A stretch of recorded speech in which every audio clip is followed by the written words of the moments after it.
TE Talks with Guides is a weekly podcast for lovers of history, travel, and all things Italian.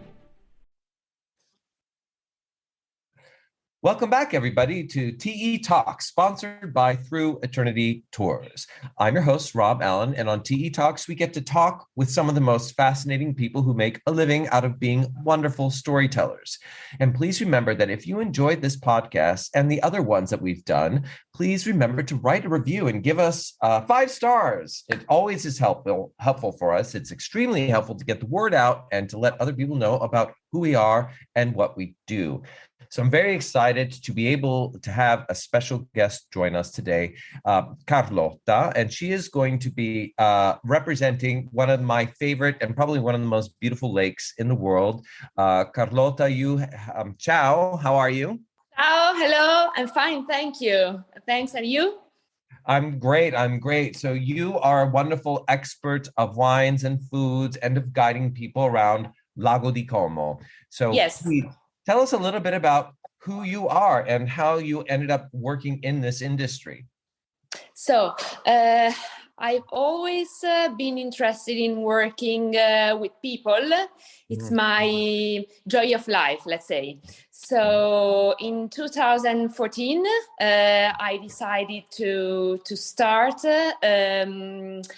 studying for my tour leader license. And after I started working with some tour agencies to organize experiences. So I love to take people to Lake Como, but let them experience the real atmosphere of our land. That let people talk with the people living here and experience the real life of our beautiful lake. Yes. So. My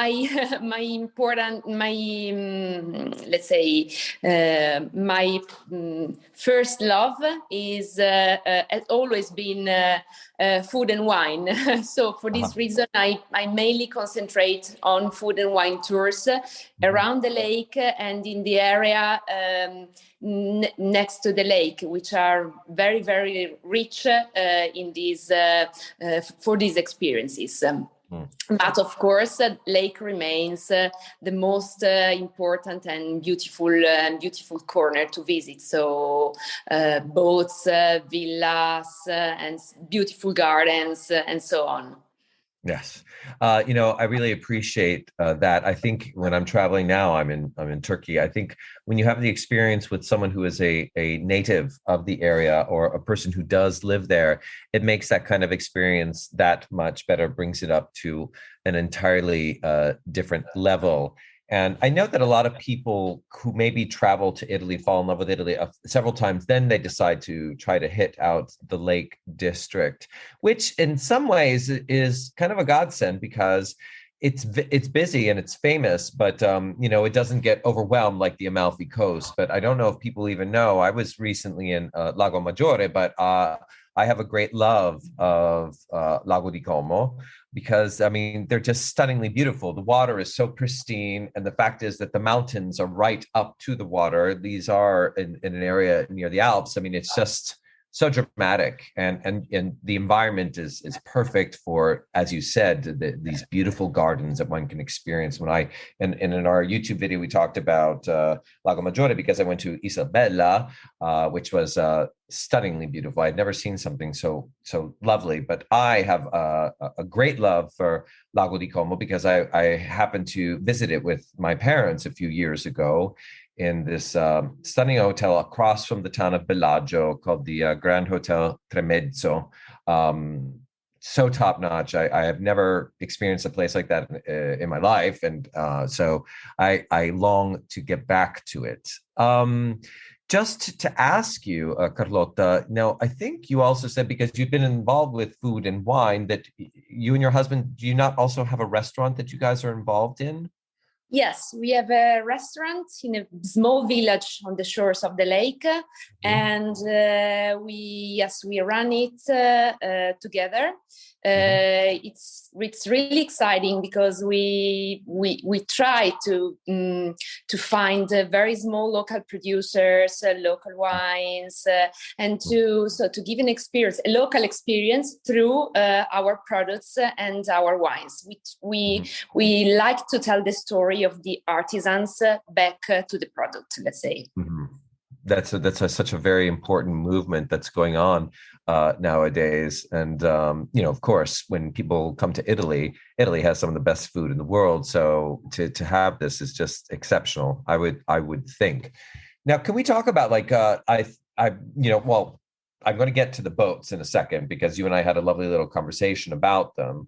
A kind of ideal day that you could have with, a pair of a couple, from the United States, and they say, we want to come out with you. What is the kind of ideal day that you would suggest to them, like an experience, like you say that you would love to do yourself, that you do yourself? So if they are coming for the first time, I would say Lago di Como is worth an experience by boat. Absolutely. So I would say visiting the central part of the lake, including the towns of Bellagio, Varenna, and Tremezzo, the most well-known, but by boat, by private boat. We have companies which use Venetian taxi boats. Yes. So atmosphere with the taxi boats on the lake is something unique, really unique. Yeah. Let me ask you, Carlotta, because you brought it up, and I remember that's what you told me about it. And I think this is wonderful because really the lake is about 45 minutes to an hour by train outside of Milan, if I remember correctly. Is it a quick? Yes, correct. Yes, wonderful. We talked about these boats, and I said, they reminded me of Venice. And you said, well, they're built in Venice. So these taxi boats that we're talking about, are these elegant, like almost like 1950s style wooden boats, the top, it's like you see them in Raise the Lost Ark in the Last Crusade. You see, you imagined oh gosh, George Clooney going to his villa up on, it has this wonderful feel and experience when you take these boats around. Yes, this is exactly the feeling. They are fantastic boats taken from Venice and brought to Lake Como, and used now for tours, for private tours around the lake. And that's it's really different to visit and to see the lake with a taxi boat or by a ferry or public boat.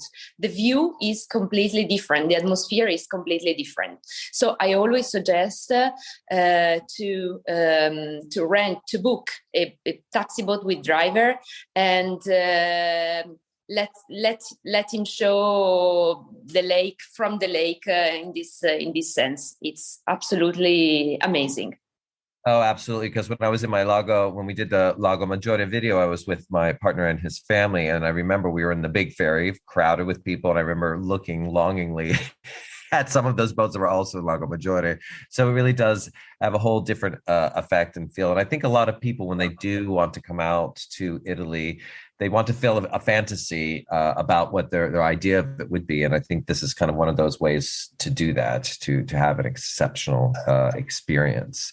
So so we've got the boat. And where would you like to take them? Because I know that you take them for tastings or whatever, or, let's continue your ideal day for bringing. Ideal day, 1 hour tour by boat, and we can see from the boat the most beautiful spots. So like, for example, Fiume Latte, which is the shortest river in Italy. And it's called Fiume Latte because it seems milk.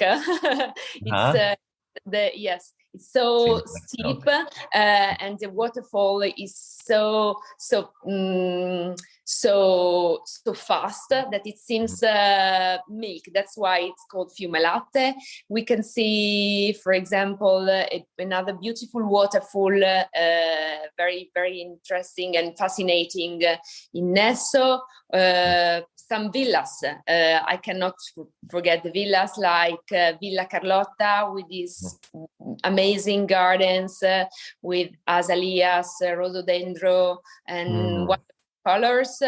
Villa Melzi, of course, and Villa del Balbianello, which is the most famous and most interesting villa around the lake.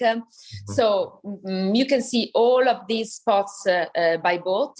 It's possible. I always suggest a visit to at least one villa, which it's really worth the journey. So, for example, a visit to Villa del Balbianello, you can visit the gardens and the villa inside with a guide of the FAI, of the Fondo Ambiente Italiano, which is really interesting because it's full of collections of art pieces. The previous owner was a very clever man, so he left to the Italian National Trust this villa in order to let the villa be seen by people, by tourists, by everyone who could enjoy this beauty.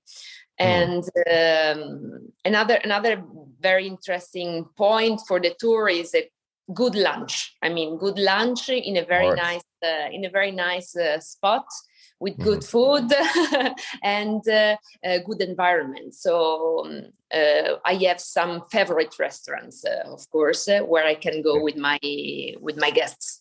Oh, perfect. Now let's get to this because I think this is kind of such an important thing. What we are doing at Through Eternity, this company we have always been known for doing very in-depth tours of museums and, kind of bringing places to life and archaeological sites and whatnot. But since I've been living in Italy for 25 years, I really came to the conclusion of something that I think is really important because it's not only that those things are wonderful, but it's having experiences like taking a boat ride around Capri. This is something because, people who come to Italy, they want to, have fun. They want to have fun. They come with their families and see not only just the magnificent art, but the natural beauty of the country. And that's what I think Lago di Como is so exceptional because it is one of the most beautiful lakes in the world. And so we take a day with people, people get to experience that. And they also get to experience a wonderful lunch. And I think, when we talk about that's like such a thing that kind of caps off a day, because you're going out and that you will go to see beautiful islands with the gardens. And let me ask you, because you did mention the rhododendrons and the rhododendra and the azalea bushes. So that's like, let's talk about what is the best time of year? What is it like to visit the lake throughout time? So that means they're actually kind of flowering right now, right? It's in May.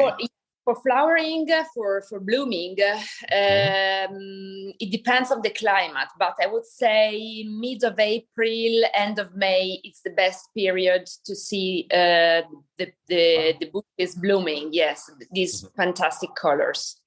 And then from June to August, it's not that colorful, but as well, these gardens are amazing because, in a very hot day, if you go and visit a botanical garden, it's really refreshing. It refreshes your mind and your body. It's fantastic. Yeah. I was going to ask you, what is it like during the summer? I would imagine, because I know that Milan is infamous for being very, very hot and humid, and you kind of cannot get away. It's like a valley where the heat just sits and just doesn't, the humidity is very, very powerful. Is it cooler in the lakes in general during the hot summer months? So it is cooler than Milan, of course. Sometimes it can be very hot in the afternoon, but we always have regular wind in the afternoon that chills a little bit the air, so it's not too hot. I mean, you can enjoy also with the very, very warm summer days. Sure. And so, of course, you're going to be on a boat, and the boat will be nice and windy. You just want to make sure Yes, you protect yourself from the sun. That's all. Wear some good sunblock. And is the yes. fall? I would imagine also, because if the spring is beautiful, I would imagine that the fall would be quite lovely to see as well. Fall, September and October are beautiful months as well, because sometimes August it's a little bit too crowded. I mean, it's good to enjoy the place, but sometimes people feel it's too crowded. There are too many people around in August. September is quieter. Days are wonderful as well, and it's a very good month to visit the lake. Also, October until the mid of October. It's warm, it's nice, and it's very good. I would say November probably is not a good month because it starts raining, so you can have rainy days, and it's a little bit cold, and days are shorter. So September and October. Oh, lovely. Now let's get to some of my favorite parts is the meal. You said, you would have a lovely lunch somewhere. And I wanted to share with people, who haven't been to Italy before, when you do go for the first time, you're going to be blown away by the quality of the food. A lot of the food does not have preservatives added into it. It just tastes better. A tomato, there's this simple thing about it, because the government has very great restrictions about food and about what food are imported into Italy. I think also many people don't realize, even people who've come to Italy so many times, why they love the food is that I think Italians are very aware of and very careful about their digestion, about what should be eaten when, or the proportions of the food. And I think that that's what makes the experience so wonderful, is because you can have a lovely multi-course meal, but you're not going to be stuffed to the gills, let's say. You're not going to be like, oh God, I can't walk around anymore. And I would love to ask you, with your expertise and what you've done with people, like, what would you think would be an example of a lovely meal to show people that is of the area of foods that you think would be great for them, just beyond like a spaghetti bolognese or, lasagna. Let's get into what's so great about the foods and about food served in the area of Lago di Como. Of course. So let's say that for me, quality is the first point. So I always look for restaurants where they work with high quality ingredients, and they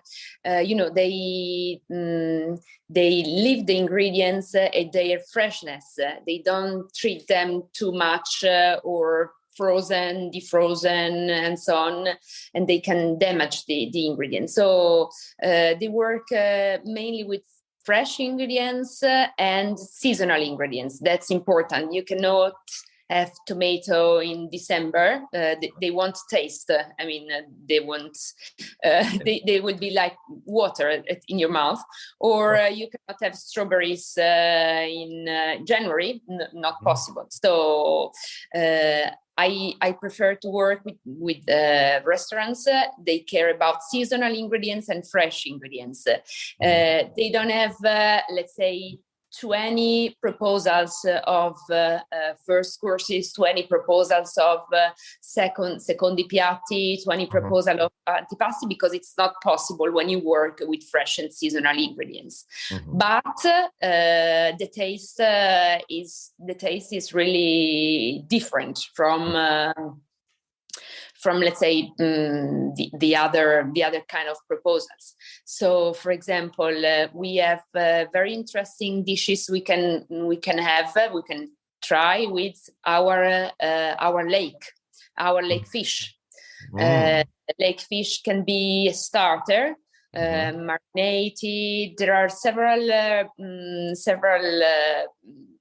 dishes could be prepared with the lake fish. So marinated, and then which we call it in carpione, or let's say steamed with some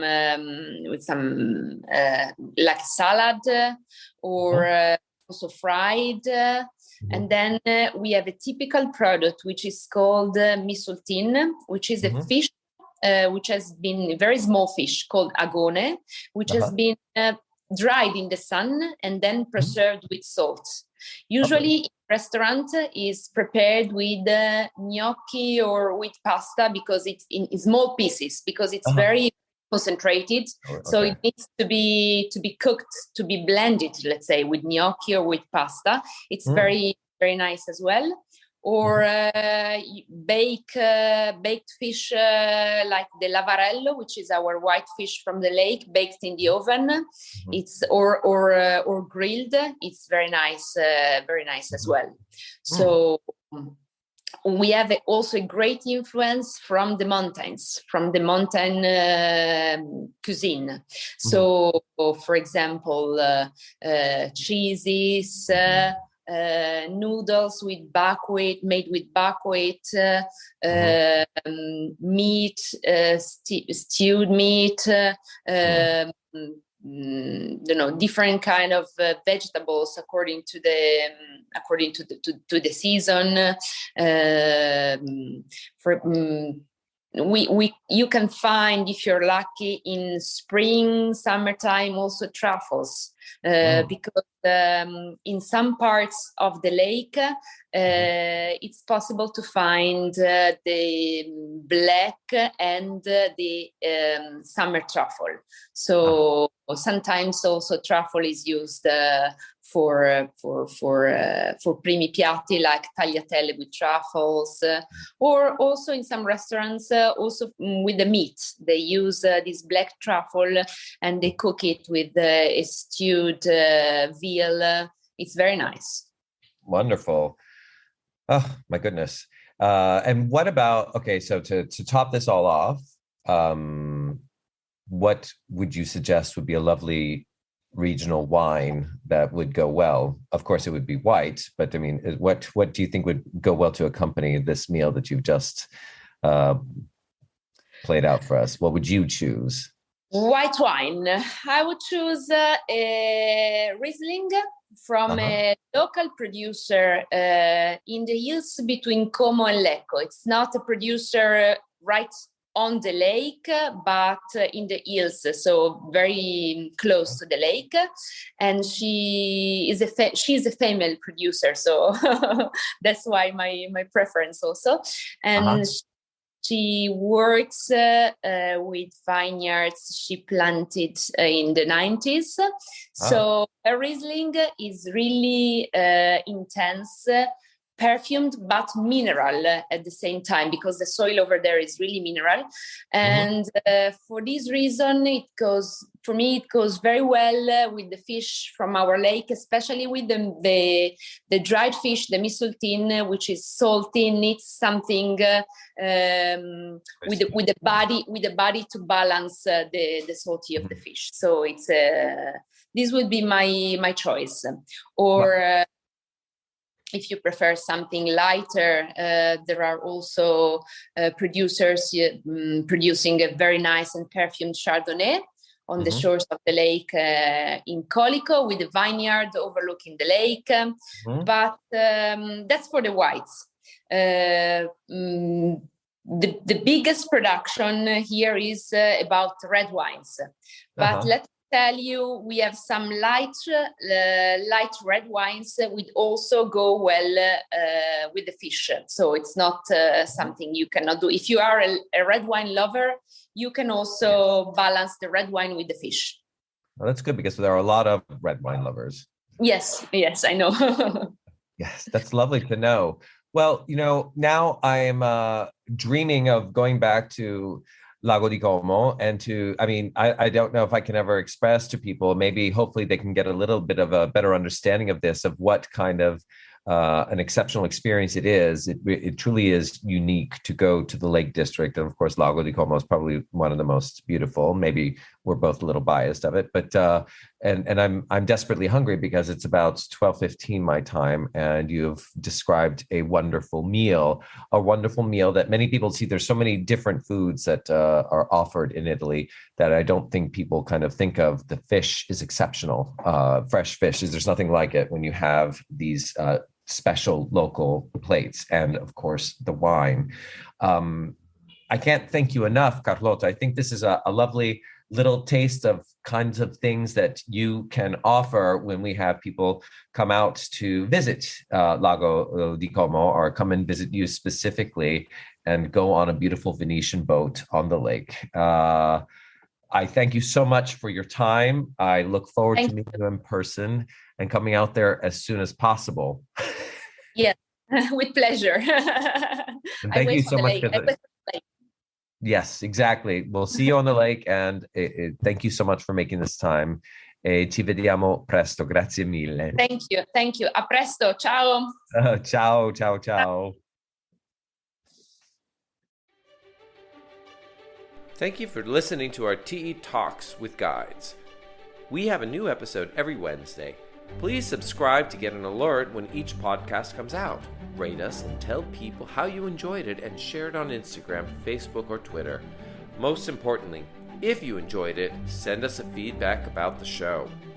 Also, if you are curious about what some of these people and places we talked about look like, you can subscribe to our YouTube channel and watch the video on this podcast, where we have inserted special images for you to further enjoy the story.